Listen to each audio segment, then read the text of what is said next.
За бүгдээрэнд нь энэ өдрийн мэндийг хүргэе. Тэгэхээр өнөөдрийн дугаараар бол түүхэн даалдартай Нюрнбергийн шүүх хурлын талаар дэлгэрэнгүй байдлаар ярихаар бол бэлэн болоод байна. За 1945 оны хавар гэхэд Герман улс бол дэлхийн 2 дугаар дайнд албан ёсоор ялагдаж ингэж бууж өгсөн. За энэ үйл явдлын дараагаар ерөнхийдөө энэ ялагч гүрнүүдийн хувьд нэгэн том асуудал бол тулгарч эхэлсэн л дээ. За энэ бүх гай гамшигыг тарьж энэ бүх үхэл хагацлын их ундрах болсон эдгээр одоо нацистууд ялангуяа дайны дараагаар амьд үлдсэн эдгээр нацист гэмт хэрэгтнүүдийг яг яах ёстой юм бэ гэдэг нэг ийм асуудал бол үүсэж эхэлсэн байгаа юм. За ингээд Германы Нюрнберг хотод орших бөмбөгдөлтөөс болж тал хэсэг нь бол нураж сүйдээд байсан ийм навсгар шүүх хурлын танхимын байран дотор хүн төрөлхтний хамгийн алдартай шүүх хурл болох Нюрнбергийн шүүх хурлыг бол хийхээр болсон. Гэхдээ энэ шүүх хурл нь зөвхөн хэдхэн тооны нацистуудын хувь заяаг шийдсэн ийм шүүх хурл бол байгаагүй. Харин энэ шүүх хурл бол үннийг илэрхийлсэн асар том эрэл хайгуул байсан гэж ойлгож бол болно. За энэ шүүх хурл нь бол одоо ингээд энэ бүх одоо дайны хүчирхийлэл, энэ бүх аллах, хядлах гихч одоо энэ бүх зүйлсэд хязгаар гэж байдгүй. Хүний амь нас гэдэг яг ямар үн цэнтэй байдгийг.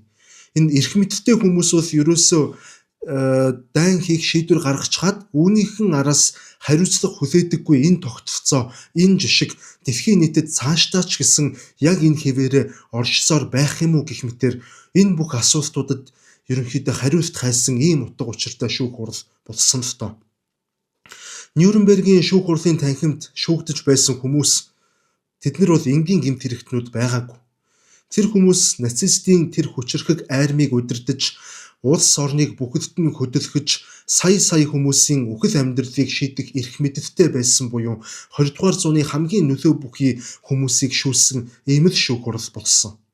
За мөн хамгийн гол нь энэ шүүх хурл дан ганц өнгөрсөн цаг хугацааны үнэн зөвийг дэнслэх бус харин ирээдүй цагт ирээдүй хооч үедээ ч гэсэн давхар анхааруулга, сануулга өгөх ийм утга учиртай шүүх хурл болсон байгаа юм. Нэг ёсондоо бол та өнөөдөр дайн хийгээд тэр дайндаа ялаж эсвэл ялагдаж болно. Гэхдээ хамгийн гол нь та хинч байсан гэсэн хуулийн өмнө шударга хариуцлага хүлээх ёстой. Гагцгүй энэ Нюрнбергийн нацист гэмт хэрэгтнүүдийг шүүлсэн энэ шүүх хурлаас улбаалаад дэлхийн нийтээр дайн гэдэг бол дан ганц улс төрийн түвшний шийдвэр гаргагчдын ийм үйл ажиллагаа биш юм байна.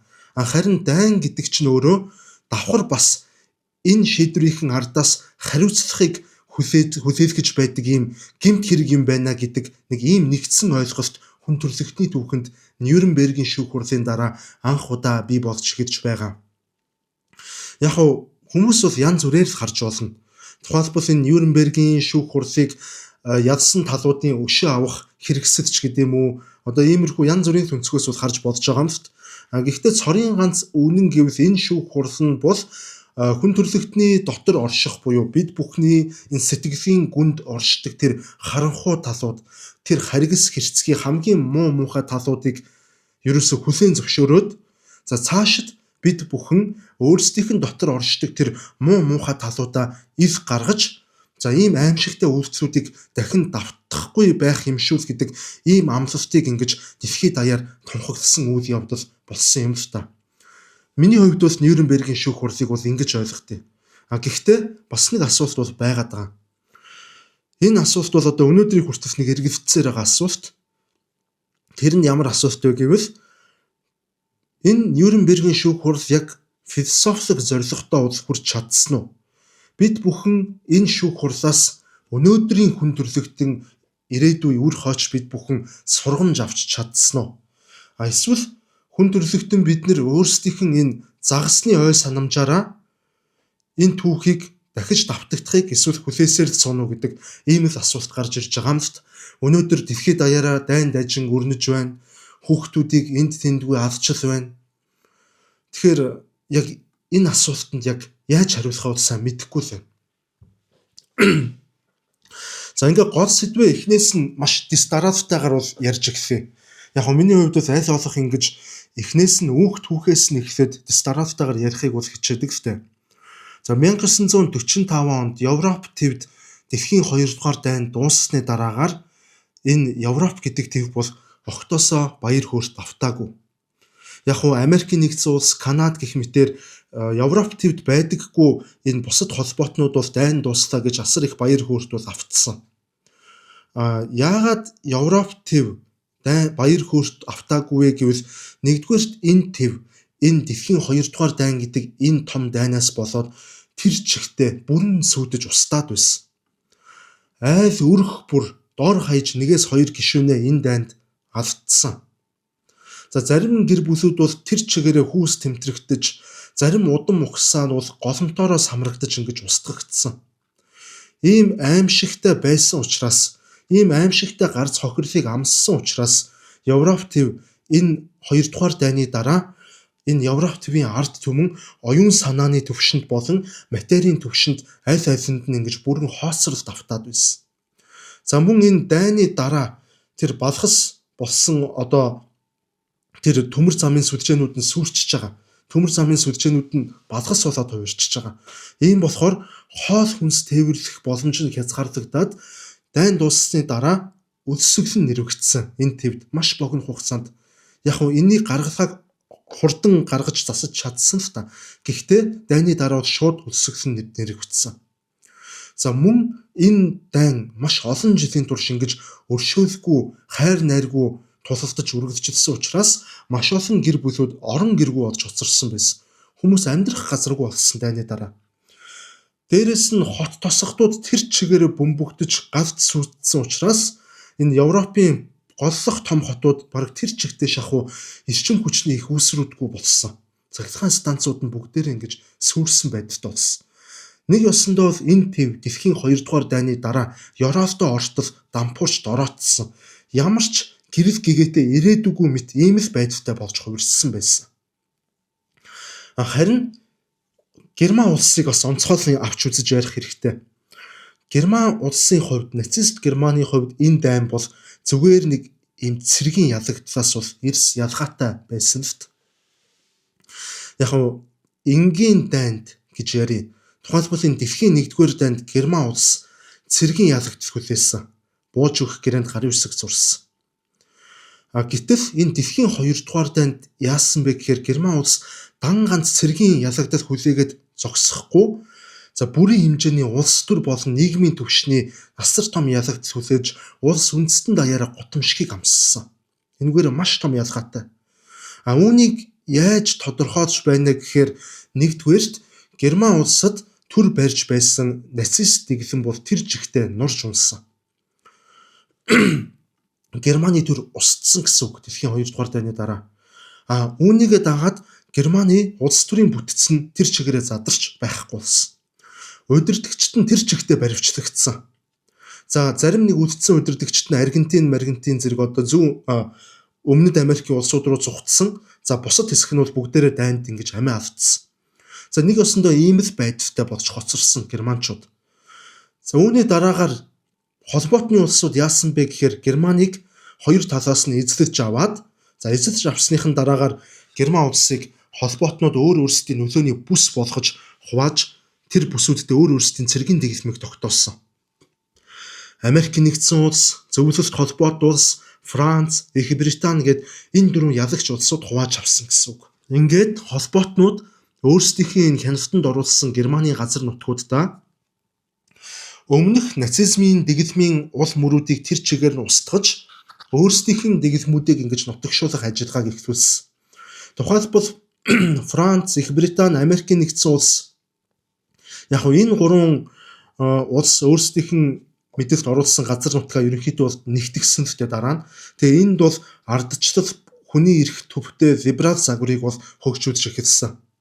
Харин Зөвлөлт холбоот улсын тал бол өөрсдийн эзэлсэн тэр хэсэг газар нутагтаа бол коммунизмыг дэлгэрүүлэх их үйл хэргийг бол эхлүүлж эхэлсэн. Одоо нөгөө нэг баруун Герман, зүүн Герман гэж хуваагддаг чинь бол эндээс эхлээд байгаа л та. Яг мэдэхгүй хүмүүст бол хандаж хэлэхэд. Ингээд энэ дайны дараа Герман улс гэж үндэстэндээ байхгүй болсон гэсэн үг. За үүнтэй зэрэгцээд өөр нэг асуудал бас гарч ирсэн. Энэ асуудал барууны холбоотнуудын ч өмнө, зөвлөлт холбоот улсын ч өмнө яг зэрэгцээд ингэж гарч ирсэн. Энэ ямар асуудал байсан бэ гэвэл ерөөсөө тэр чигтээ ёс суртахууны асуудал байсан. Энэ нацист дэглэмийн үйлдсэн эдгээр аимшигт гэмт хэрэгүүд, энэ бөөнөр нь хорих, хөдөлмөрийн хорих лагерууд, аль нэг үндэснийг бүхэлд нь устгах, энэ системтэй устгал, еврейчүүдийг хомроглон устгасан Холокост, эзлэгдсэн орнуудад хэрэгжүүлж байсан тэр бүх аимшигтай дарангуйлал, харгислал гээд энэ бүх үйлдэлүүдтэй германчууд яг ямар хариуцлага хүлээх юм бэ гэдэг ийм асуулт гарч ирж байгаа. Яг болно л доо.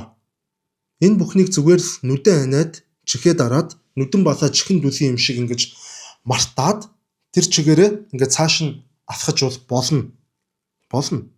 Хэрвээ бүхнийг мартаад яг энэ хэвээрээ цаашаа алхах юм бол дахиад нэг эрсдэл ойрын ирээдүйд бий болох байсан нь энэ түүх дахиад давтагдана гэсэн ийм л эрсдэл байсан. Дахиад дайн болно. Дайн болохгүй ингэж байхгүй. Тэгвэл тэр дайнд дахиад аллах хүчирхийлэл ёроолгүй, зах хязгааргүй мэтүүлдэгдэн. Тэгээд тэрэнд тэр бүх харгислалт хинч хариуцлага хүлээдгүй ийм л жишг дэлхий дээр тогтно гэсэн үг. Угаасаа хинч хариуцлага тооцдгүй юм байлээ. Тэгээ яах юм? Бид нар өөрсдийнх нь дураар, өөрсдийнх нь дүрмээр л тоглоё гэдэг ийм л дүрм үйлчлэн гэсэн үг. Ингээд энэ асуудлаар их гүрнүүдийн дунд санал зөрөлдөөн бодж эхэлсэн. Зарим улсуудын хувьд энэ нацистийн удирдагчдыг бол аль болох хурдан барьж шийтгэж өгшөө авах ёстой гэж үзэжсэн бол зарим хэсэг нь бол энэ нацистийн удирдагчдыг шудрах шүүхээр оруулж дэлхийн нийтэд бол ингэж сургамж өгөх ёстой гэдэг иймэрхүү хандлагатай бол байсан. Ер нь энэ их эдрэтэлт. Яагаад гэвэл энэ дэлхийн 2 дугаар дайн нь өөрөө эхэлсэн шалтгааныг бол бас мэдж байгаа шүү дээ. Яг зүгээр нэг тийм ашигт малтмалын төлөөх ийм дайн бол байгаагүй. Ямар нэгэн нөөцийн төлөө эхэлсэн ийм дайн бол байгаагүй. Гол зорилго нь ийм байгаагүй. Энэ дайн бол дэлхийн 2 дугаар дайн бол өөрөө оршихуй, эс оршихуй гэдэг ийм философитой дайн байсан. Дэлхийн 2 дугаар дайн бол нэг бол бид бүхэн, нэг бол тэд гэдэг ийм л нарийн асуудлууд, ийм нарийн философи, ийм маш том хэмжээний системчилсэн үзэн ядалтан дээр суурилсан хүн төрөлхтний үнэт зүйлсийн төлөөх ийм тэмцлийн дайн болсон.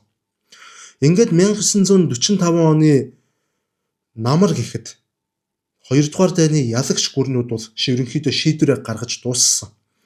Тэд нар ямар шийдвэр гаргасан бэ гэвэл дэлхийн 2 дугаар дайнд холбоотнуудад бөмбөгдөж үнс нуран болтлон сүйдсэн Германы Нюрнберг гэдэг энэ хотод дэлхийн 2 дугаар дайны дараах шудраг ёсыг тогтоох Нюрнбергийн түүхэн шүүх хурлыг эхлүүлэх ийм шийдвэрийг гаргасан.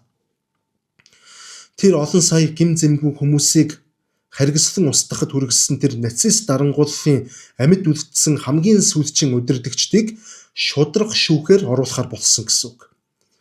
Ингэж тэднийг шудраг шүүхээр шүүлснээр дайн гэдэг бол ардаа давхар хариуцлага дагуулж явдаг юм шүү гэдэг ийм ойлголтыг нийт хүн төрөлхтний оюун санаанд үеийн үед үрдийн мөнхөд хадаж өгөх ёстой юм байна гэж ингэж шийдсэн юм байгаа холбоотнууд, ялагчид. Хэрвээ ингэж чадсан тохиолдолд ирээдүйд дайн дажин алах болохгүй юмаа гэхэд тэр ирээдүйд үүсэх дайнуудаар энгийн ард түмнүүдийг энэ дэлхийн 2 дугаар дайнд нацистууд харгислан устгасан шиг тэгж ихээр ядаж харгислан устгах энэ боломж нь ингэж зоригтойгоор энгийн ард иргэдийг алах тэр харгис эр зориг, тэр бүх дураараа авируд нь ядаж хязгаарлагдана гэж итгэж найдсан учраас холбоотнууд Нюрнбергийн шүүх хурлыг хийхээр болсон.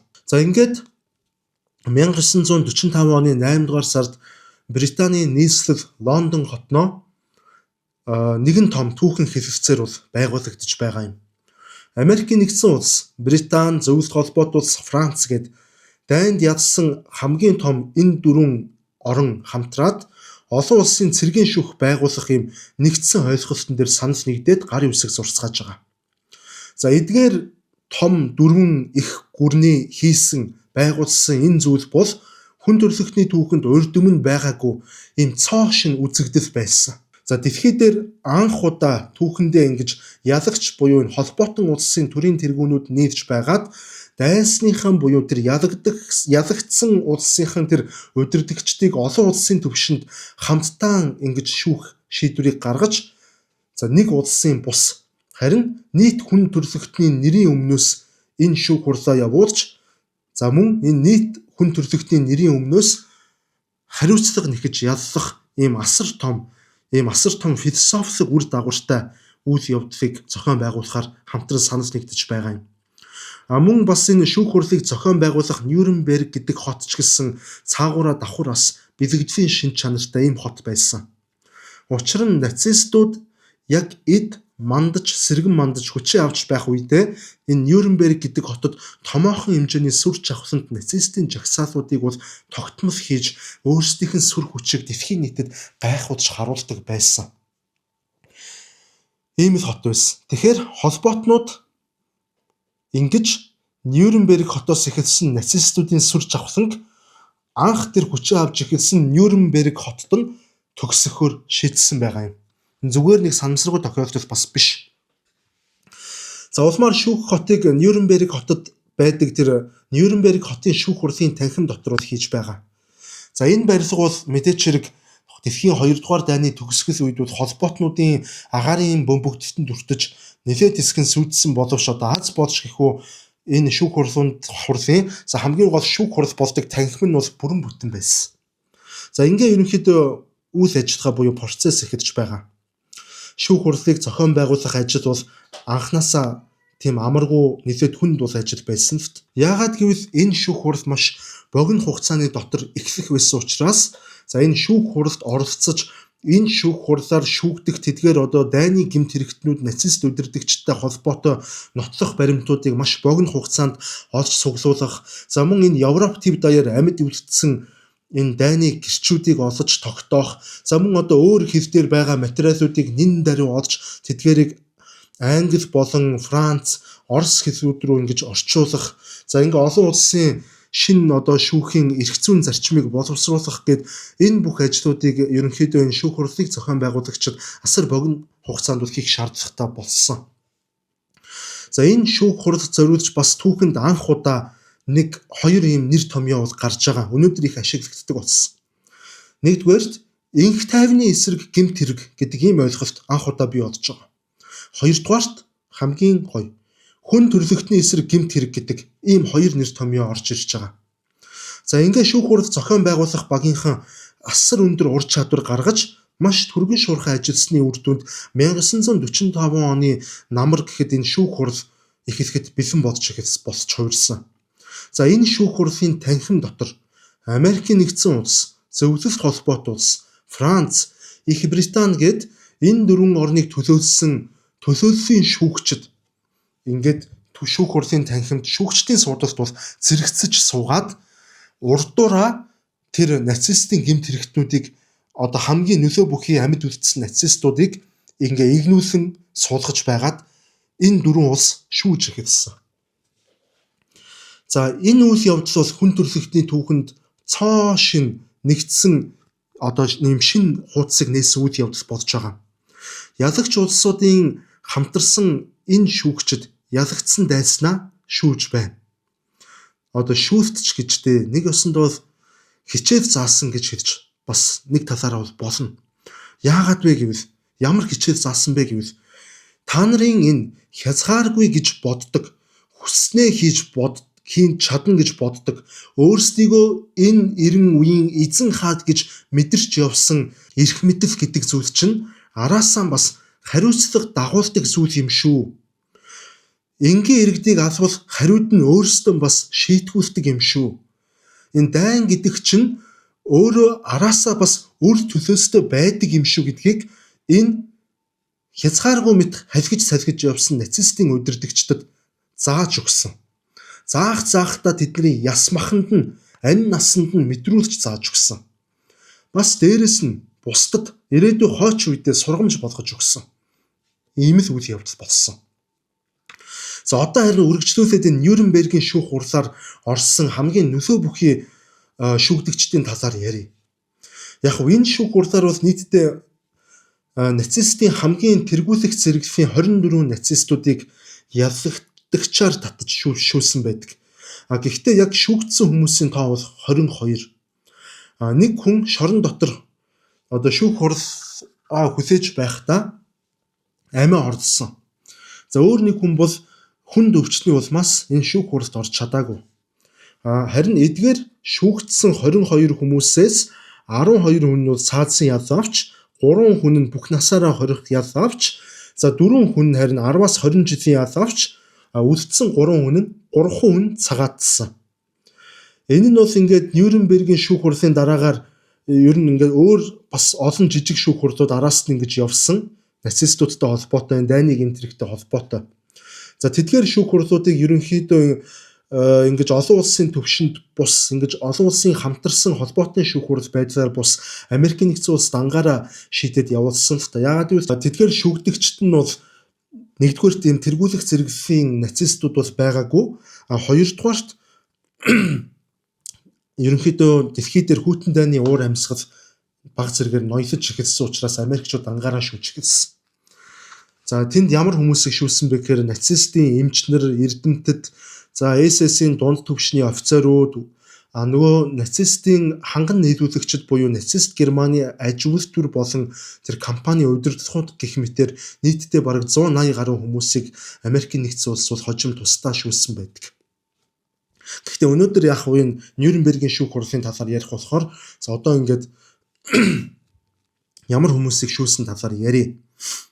За энэ шүүх хурлаар шүүлсэн энэ бүх тэргүүлэх зэрэглэлийн нацистуудын дотроос хамгийн нөлөө бүхий, хамгийн дээд албан тушаалтай хүн нь за нацист Германы агаарын нисэх хүчний командлагч буюу Люфтваффегийн тэргүүн нацист дэглэмийн 2 дугаар хүн гэж тооцогдож байсан Херман Гёринг байсан. За энэ бол маш том хүн шүү. Германы талаар мэддэг хүмүүс бол шууд ойлгоно. Люфтваффе гэдэг бол өөрөө ямар том байгууллага вэ? Германы нисэх хүчин ямар эрх мэдэлтэй байсан бэ? Тэгэхээр энэ хүнийг бол холбоотны шүүгчдийн зүгээс түрэмгий дайныг уучлаарай ханиаттай болохоор усаад татчихна. За түрэмгий дайныг бол төлөвлөсөн. Өөрөөр хэлбэл энэ дэлхийн 2 дугаар дайныг төлөвлөхөд оройлон оролцсон. За мөн энэ эзлэгдсэн улс орнуудад харгас бодлого хэрэгжүүлэхэд оролцсон. За еврей арт түмнийг, еврей үндэснийг системтэйгээр хавчин гадуурхсан зэрэг ийм үндэслүүдээр буруутгасан. Яг еврейчүүдийг яг нөгөө Холокост хийсэн гэдгээр бол буруутгаагүй, хавчиж гадуурхсан гэдэг үндслээр бол буруутгасан гэдгийг бас ялгах хэрэгтэй. За ер нь бол ингээд яаж ч утсан энэ шүүх хурлын танхим дотор шүүгдсэн хамгийн том нацист нь бол Гёринг байсан. Энэ ч утгаараа энэ Гёринг гэдэг хүн бусад шүүгдсэн нацистуудаа бодвол хамаагүй бардам байсан. Шүүгдэж байж, цаазын ял авч магадгүй байж харц худаагаагүй бардам байсан. Өөртөө маш итгэлтэй байсан. Үүгээр тогтохгүй тэнд шүүгдэж байсан бусад нацистуудаа хүртэл өөрийн биеэр өмгөөлж байсан тэр шүүх хурлын танхим дотор. Ингээд бүр улмаар яасан гэхээр Гёринг бол ерөөсөө Адольф Хитлероос маш их үлгэр дуурайл авдаг, маш сайн тийм уран эвтлэх чадвартай хүн байсан юм байгаа. Ингээд Гёринг тэр шүүх хурлыг эсэргүүцэж тэр шүүх хурлын танхим дотор маш том хэмжээний улс төрийн хувийнхан жүжигийг тавьж эхэлсэн. За ингээд энэ Гёрингийн шүүх хурлын танхим дотор ярьсан тэр ярианууд өгсөн мэдүүлгүүд нь өөрийгөө өмгөөлөх гэхээс илүүтэйгээр яг л нэг Хитлерийн тийм уран эвтгэлийн шинж за ингээд улмаар тэр шүүх хуралд байсан бүр холбоотны талын тэр шүүх хуралд оролцож байсан хүмүүс за үүгээр тогтохгүй бүр шүүгчдийг хүртэл ингэж өөртөө татах тэр шүүгчдийг манипуляц хийх тийм асар том ярианы ур чадвар харизмтай нэгэн байсан гэдэг нь энэ шүүх хурлаар ил болсон байдаг. За ингээд шүүх хурлын явцад мань хүн хамгийн гол нь тэр өөртөө итгэлтэй бардам бусдыгаа өмөрсөн гэдгүүдээс гадна хамгийн гол нь өөрөө итгэл үнэмшилтэй байсан Гёринг нацист дэглэмээ өмгөөдж байсан. Герман яагаад нацист дэглэмтэй улс болох ёстой байсан юм? Герман яагаад зөвлөлт холбоот улс руу дайрах ёстой байсан? Герман яагаад Их Британтай дайтах ёстой байсан? Герман яагаад еврейчүүдийг хомрохлон устгах ёстой байсан гэдгүүдийг нэг нэгээр нь тайлбарлаж өгсөн. Одоо яг гинт сая нэг зүйл санаанд орчлоо. Яг энэ сэдвтэй холбоотойгоор энэ ном байна. Адольф Хитлерийн Миний тэмцэл гэдэг ном. Энийг бол манай сувгийн зүгээс орчуулж гаргасан. Энэ номон дээр яг саяны асуултуудын хариултууд бүгдээрээ байж байгаа. Энэ номыг Хитлер өөрөө 1924 онд шоронд хоригдож байхдаа бол бичсэн ийм ном. За энэ номонд ерөөсөө яагаад яг нөгөө Британи руу дайрах болсон, яагаад ирчүүдийг үзэн яддیں, яагаад зөвлөлтөд заавал дайрах ёстой, энэ бүх асуултууд байгаа. 1924 онд залуухан Гитлер шоронд хоригдож байхдаа энэ номыг бол бичсэн.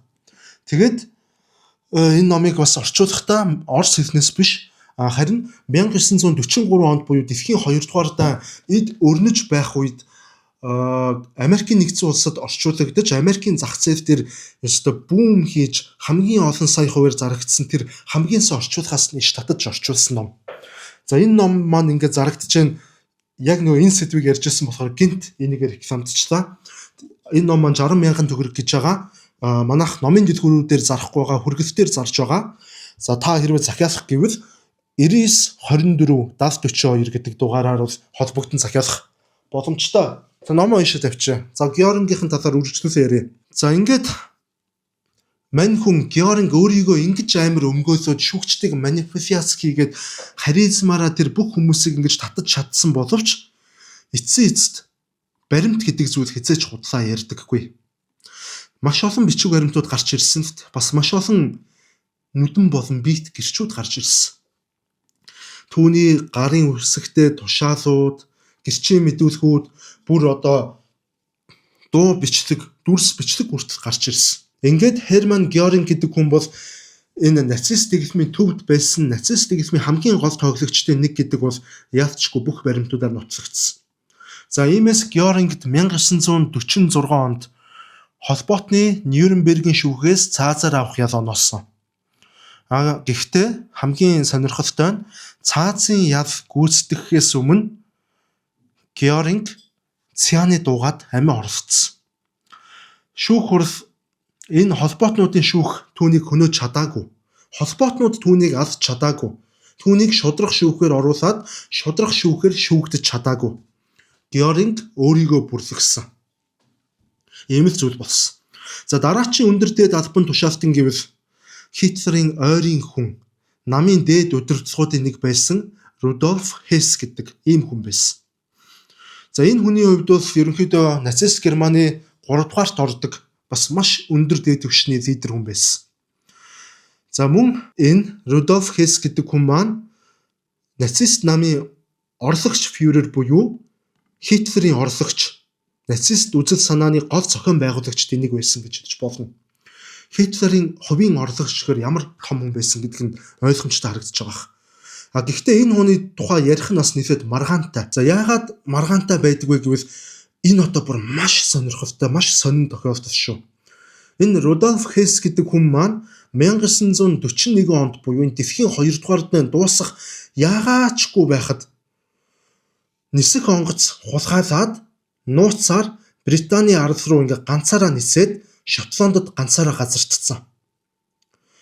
За ингээ ниссэн шалтгаанаа тайлбарлахдаа мань хүн бол британчуудтай нууц хэлэлцээр хийхин тулд ниссэн гэж ингэж тайлбарладаг. Ингээд 1941 онд Британд очсныхан дараа британчууд түүнийг хамгийн сониос ингээд шоронд хорьцсон л доо. Яг тагнуул гэж ботсон байж магадгүй. Гэхдээ мань хүн Хитлероос урваад дайныг дуусгахын тулд ухтаа бол Британд очсон байгаа байхгүй, нууцаар бүр зугтаж. Ингээд Рудольф Хесс Британдаа хоригдож байгаад за эцэст нь дэлхийн 2 дугаар дайн дууссаны дараагаар Нюрнбергийн шүүх хурлаар орчиж байгаа. За тэгэхээр 1941 оноос хойш нацистуудын гаргасан одоо энэ бүх шийдвэр, дайны гэмт хэрэг, энэ дайнтай холбоотой үйл ажиллагаануудад Рудольф Хесс огтосоо ямар ч байдлаар оролцоогүй гэсэн үг. Мөн өөр нэг хачирхалтай зүйл нь за энэ шүүх хурал болох үеэр энэ 1941 оноос өмнө Германд энэ Рудольф Хесс бас нэг юм шүүх хурлын танхим дотор драма үүсгэж гэж байгаа юм л. 1941 онд энэ онгоц хулгайлаад Британд ирэхээс өмнө би юу хийжсэн санахгүй байна. Энэ үйл явдлаас өмнөх миний бүх ой санамж устдсан байна гэдэг нэг ийм гачин юм яриад юм жүжиг тавиа ихэрчж байгаа юм шүү дээ. За ингээ яах вэ мэдээч хэрэг эмчнэрийн багийнхан гараад энэ хүн жинхнээс ой санамжаа алдсан байна уу эсвэл шүүх хурал гэмт хэрэгээс сухтаад байна уу гэдэг нэг иймэрхүү юм явагдаж байгаа. За ингээ шалгалтын ажиллагаа эмчнэрийн шалгалт явж итэл гинт манай Рудольф Хессман дахиж гинт драма үүсгэн гутаа. За би бүгдийг санаж ирсэн юм аа. Би юу ч мартаагүй. Би нацистийн нэг том лидер байсан. Би бүх зүйлээ санаж байна. Өмнө би зориуд жүжиглсэн юм аа гэд ингээ драмагаа хүлээгээд ихэлцсэн. Ингээ мань хүн яг үнэндээ нэг юм одоо шууд бас дайны гэмт хэрэгт буруутай гэж хэлэхэд хэцүү. За тэр нэг холокост энтергээд байгаа тэр цэргийн гэмт хэрэгт түүнийг буруутгасан тийм баримтууд бол олдоогүй. Тэгсэн ирнэ ийм баримтууд байхгүй байхад шүүх түнд хамгийн сонд бүх насаар нь хорих ял оноолсон. Энэ шудраг явдал юм уу? Бас нэг талаараа өөрөө Хитлераас урваад дайныг зогсоохын тулд хэвцэр хийя гэд Британд очиж байгаа хүнийг барингуудаа дайны гэмтэрэгтэн болгоод 1945 оны намар ингээд бүх насаар нь хорих ял оноочж байгаа. За ингээд яагаачгүй те Рудольф Хесс бол энэ бүхнийг эсэргүүцээчгүй яагаачгүй зүгээр л ялаа авсан. Ингээ мань хүн маш олон жил хоригдсан. Бүр маш олон жил тасралтгүй шоронд хоригдсоор байгаад сүүлд 1987 онд 93 настайдаа шорон дотроо нас урсан. Үнэхээр л бүх насаар нь хорих энэ ял бол хэрэгжсэн. Өөрөөр хэлбэл энэ Рудольф Хесс гэдэг хүн маань Хитлерийн дэглэмийн хамгийн сүүлчийн шорон дотор амиа тавьсан нацист болж ингэж бүртгэгдсэн. Их сонирхолтой түүх.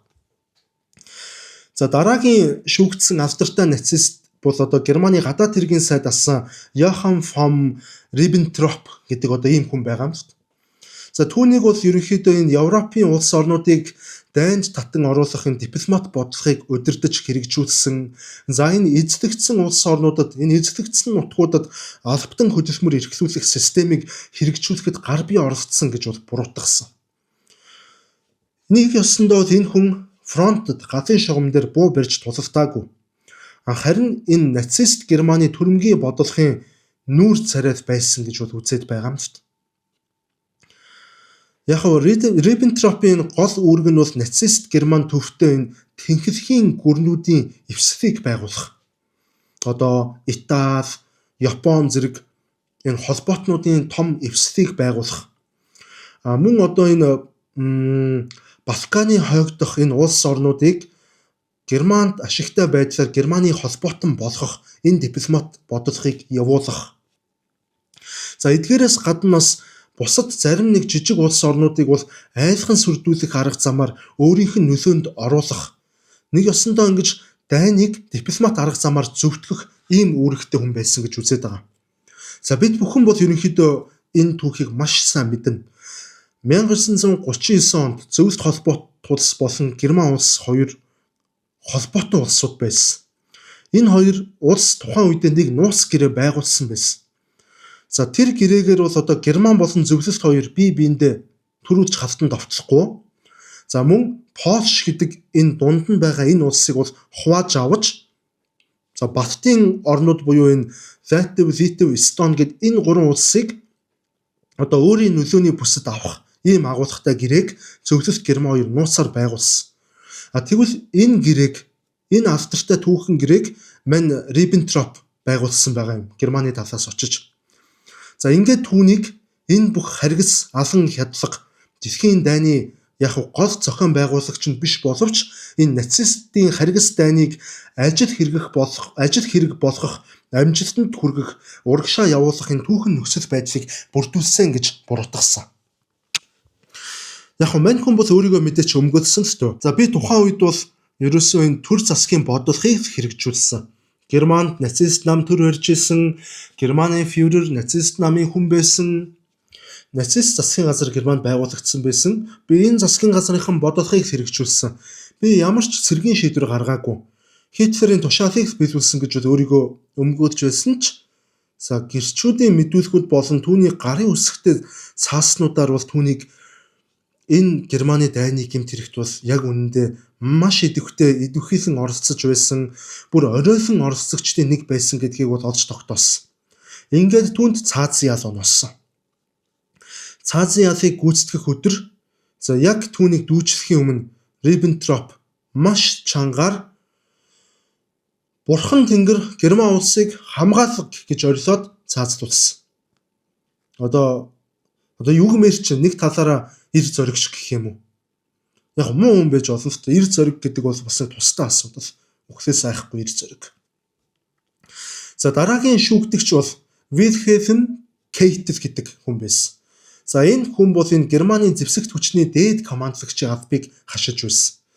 За түүнийг ерөнхийдөө ямар хэрэгүүдээр буруутгасан бэ гэхээр энэ энгийн иргэдийг үе олноор нь цаазалсан явдал, хоригдлуудыг бас ингэж үе олноор нь устгасан явдал, за эзлэгдсэн нутгуудад маш хатуу цэргийн дэглэм тогтоосон зэрэг иймэрхүү үндэслэлүүдээр түүнийг бол шууд буруутгасан. За мань хүн энэ бүх буруутгалын хариуд юу гэж өөрийгөө өмгөөлсөн бэ гэхээр энэ ерөөсөө одоо өөрийгөө өмгөөлдөг хамгийн шалгарсан арга нь би зөвхөн фюрерийн тушаалыг биелүүлсэн цэрэг төдийхөн гэж одоо өөрийгөө хэлсэн. Цэрэг хүн юм чи яах юм? Би тушаал биелүүлсэн.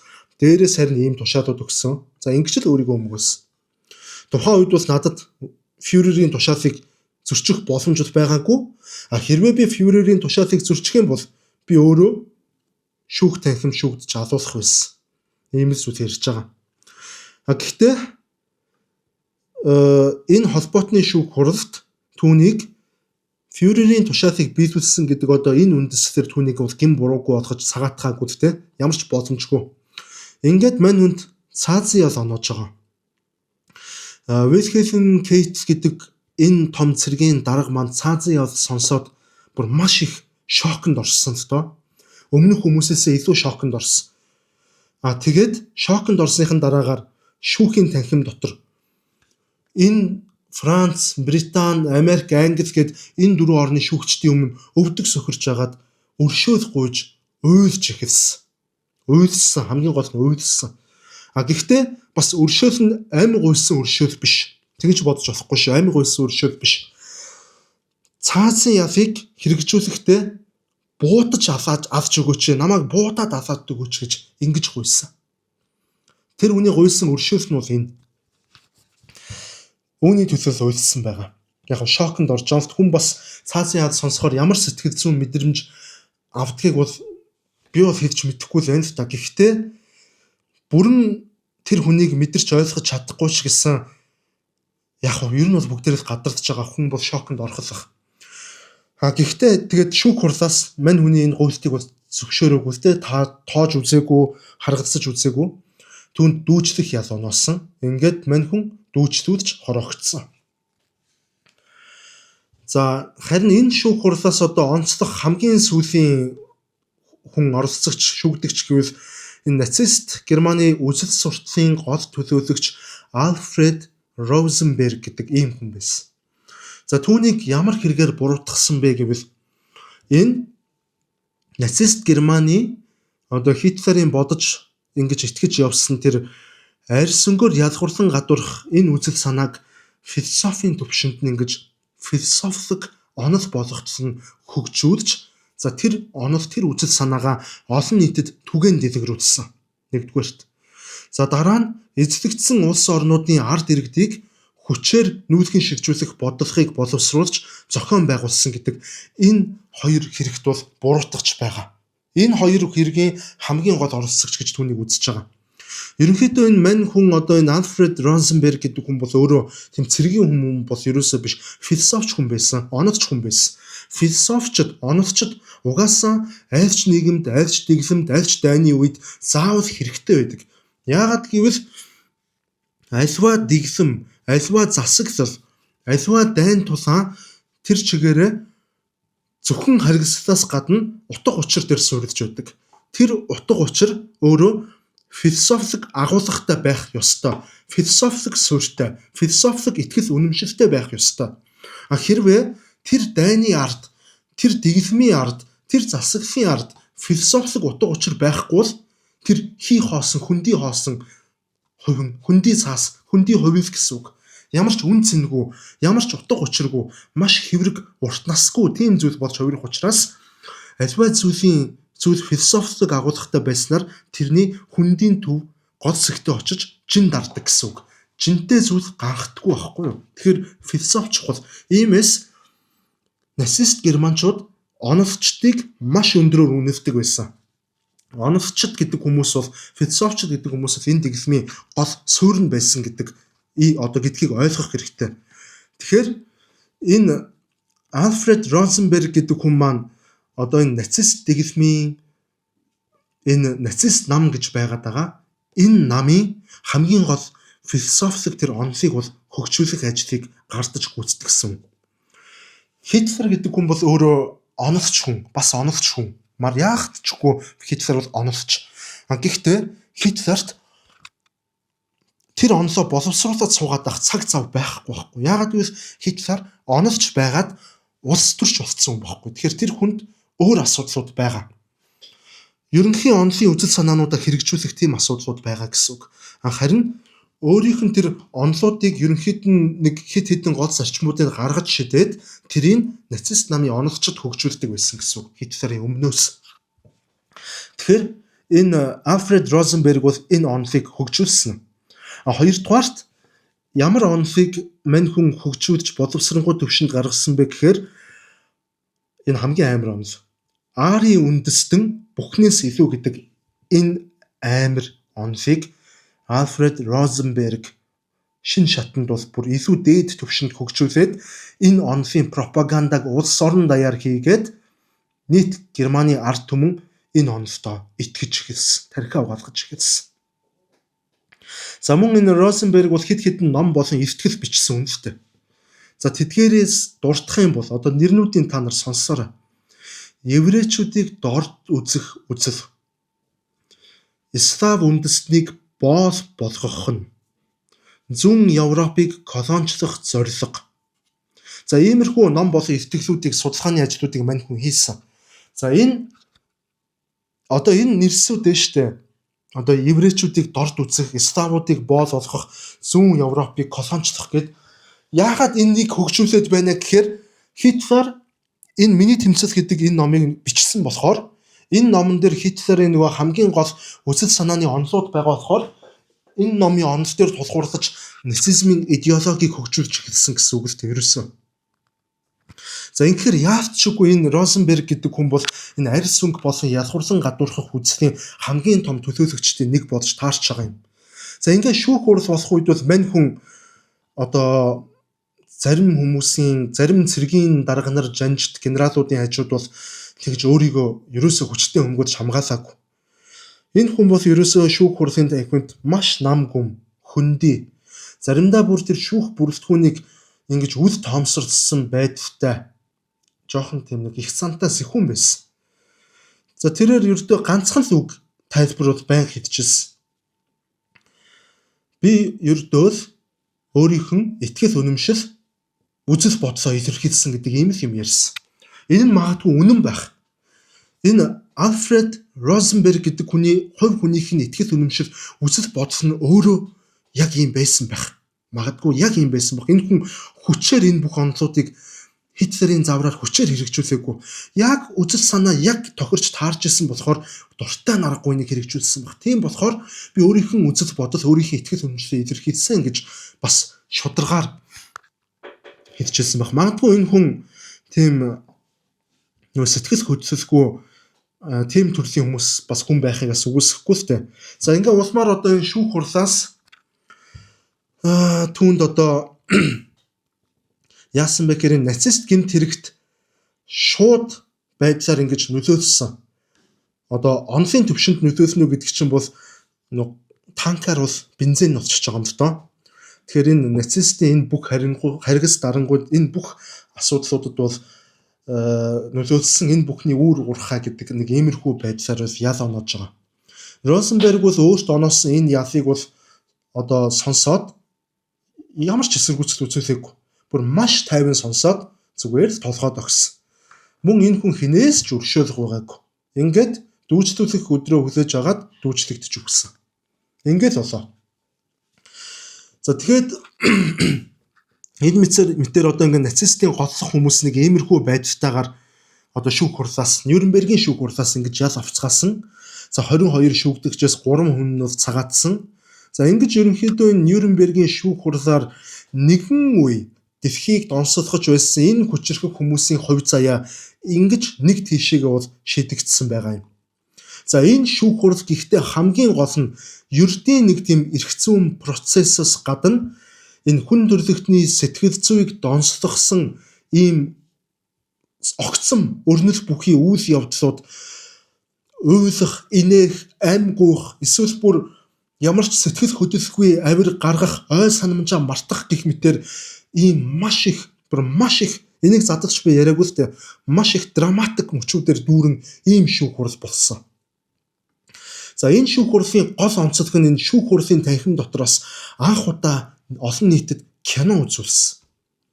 Нацистуудын үйлдсэн тэр бүх дайны гэмт хэрэгслийн аимшигтай яргаллууд, харгас тэр бүх харгислын баримтуудаар харуулсан тэр бүх кинонуудыг танхим дотор нийт шүүх хурлын танхимд оролцогчдод үзүүлсэн. Тэнд хорих лагеруудын бодит дүрснүүд, за эцэж туйлддаж арга яс болтлон турсан нацистийн хорих лагерын хоригдлуудын дүрснүүд, за мөн одоо энэ бөөнөр нь булшилж байгаа хүмүүсийн цогцснууд гээд энэ бүхнийг бол нийтэд анх удаа дэлгэж үзүүлсэн. За ингэж энэ шүүх хурлаар хүмүүс дэлхийд даяараа яг үнэн хэрэгтээ бол нацистуудын үйлдсэн энэ дайн нь яг үнэндээ дайн гэхээсээ илүүтэйгээр системтэй хядлах байсан байна гэдгийг бүх нийтээрээ ойлгож эхэлсэн.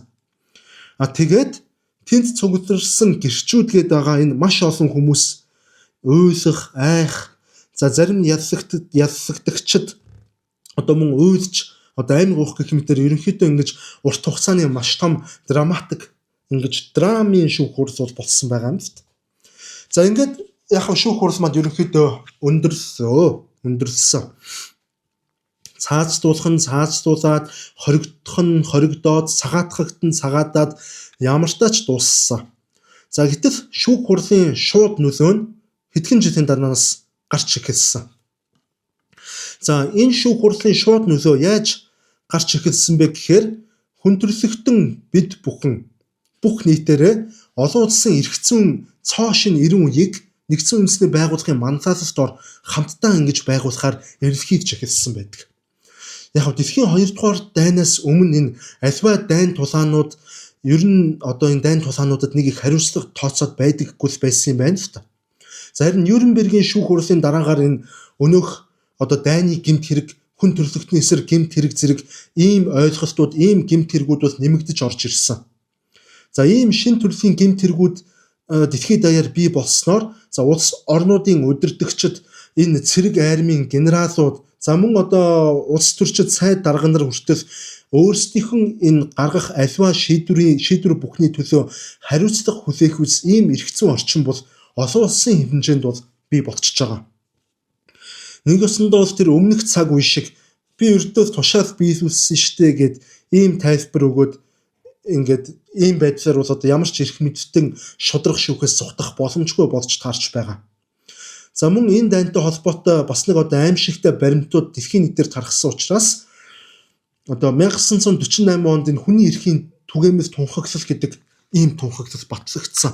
Өнөөдөр хүний эрхийн түгээмэл тунхаглалын талаар мэдэхгүй, энэ талаар ойлголтгүй амьд хүн гэж 21-р зуунд баг байхгүй байх гэж би итгэж байна. Энэ ямар учиртай юм бэ?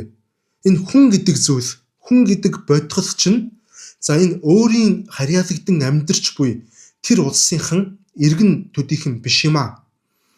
Нэг ёсондоо бол би Монгол улсад өнөөдөр амьдарч байна гэд би зөвхөн Монгол улсын иргэн гэсэн үг биш.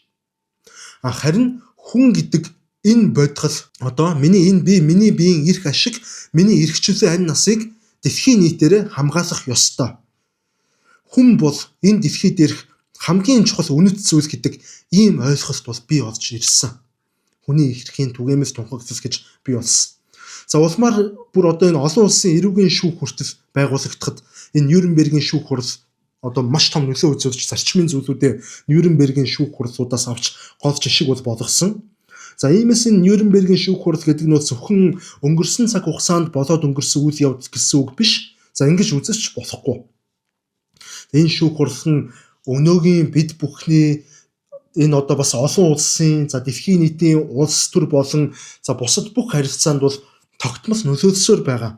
Ингэж цусаар будагдсан маш том сургамж гэж харах хэрэгтэй юм л та Нюрнбергийн шүүх хурлыг. Хүн төрлөخت нь дахиж ийм аимшигтай гайд зовлонгоос ангид байхын тулд, ийм аимшигтай харгислаас хол байхын тулд өнгөрсөн түүхээ бид бүхэн тогтмол санаж, мөн энэ албан тушаалтнууд гэдэг дээр байгаа хүмүүс хариуцлага гэдэг зүйл тэднийг мөнхөд дагалдан явдаг юм шүү гэдгийг мартах ёсгүй юм байна гэдэг ийм л ойлголтыг үеийн үед үрийн үрд сануулгахын тулд энэ шүүх хурал болсон юм. Гэхдээ энэ шүүх хурал бас маргаантай юу гэвэл мэдээч маргаантай. Мэдээч хэрэг энэ шүүх хурлын ач холбогдол асар өндөр байсан хэрнээ.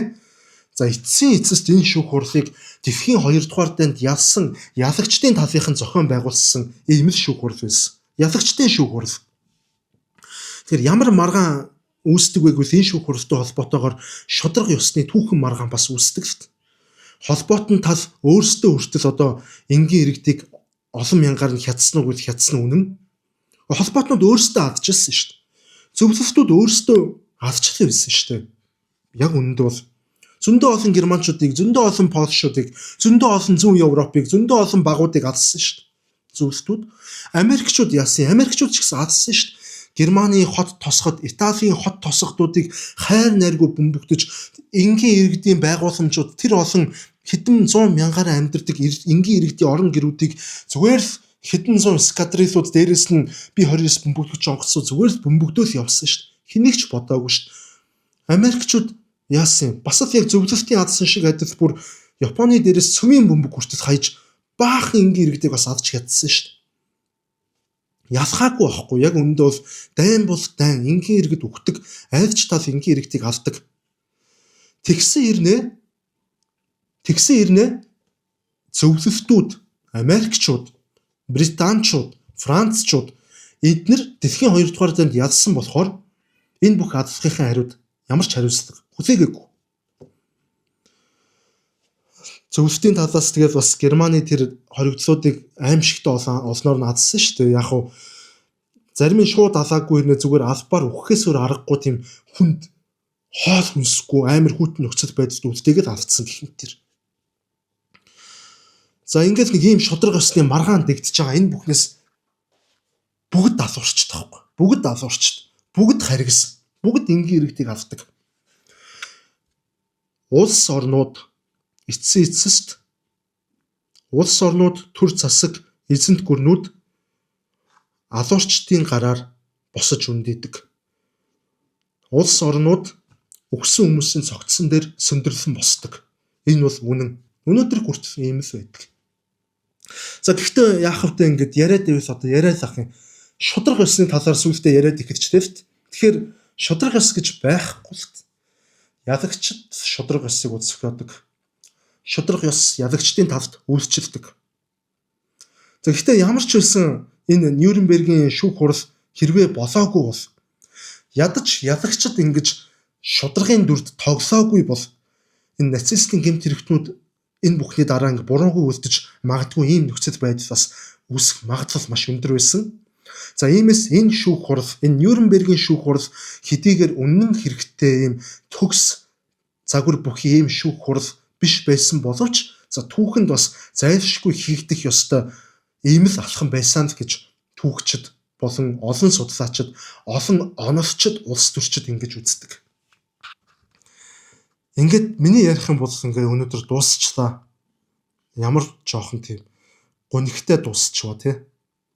За энэ бичлэг маань 2 дахьд орно. 4 дахьд хувилдааны онолтой холбоотой дугаар орно. 4 дахьд ямар дугаар орох вэ гэхээр зэвсгийн 8-ны талаар орно. Зэвсгийн корпорациуд албаар дайныг ашиг олох гэж өдөөдгөө улс төрд лобби бүлэглэлүүд хүчтэй барь суурь эзэлж дайныг зэвсгийн 8-ачид зориудаар бий болгохгүй гэдэг нэг иймэрхүү сэдвийн хүрээнд ярина. Гэхдээ шууд ингэж нөгөө зэвсгийн 8-ачид ингэдэг гэж биш. Хоёр талаас нь ярина л та. Миний одоо гол ярих гээд байгаа зүйл бол хоёр талаас нь бүх юмыг Яг нь зарим хүмүүс хангалтгүй гэж магадгүй. Гэхдээ өөрийнхөө хэмжээнд дэнсэж хоёр талаас нь ойлголтыг өгөхмөр байгаа. Хүмүүс өөрсдөө шийдэх хэрэгтэй. Ялангуяа манайх шиг энэ Орос, Хятад хоёрын дунд амьдардаг Америк гэдэг тэр 3 дахь хөрчтэй ийм улс бас л бүх зүйлийг хоёр талаас нь авдаг. Ард иргэдэн ч гэсэн яг тийм л байх хэрэгтэй болов уу гэж боддتي. Хагас өдөр харин би курдуудын талаар ярих болно. Би курдуудын талаар нэлээд судалгаа хийсэн гэдэг үнэхээр бас гайхалтай хөв тавилантай, гайхалтай тэмцэл бүхий бас айгүй харамсалтай хөв тавилантай маш сонирхолтой ийм үндэстэн байлээ. За дараагийн дугаараар дахин уулзтлаа. Түр баярлалаа.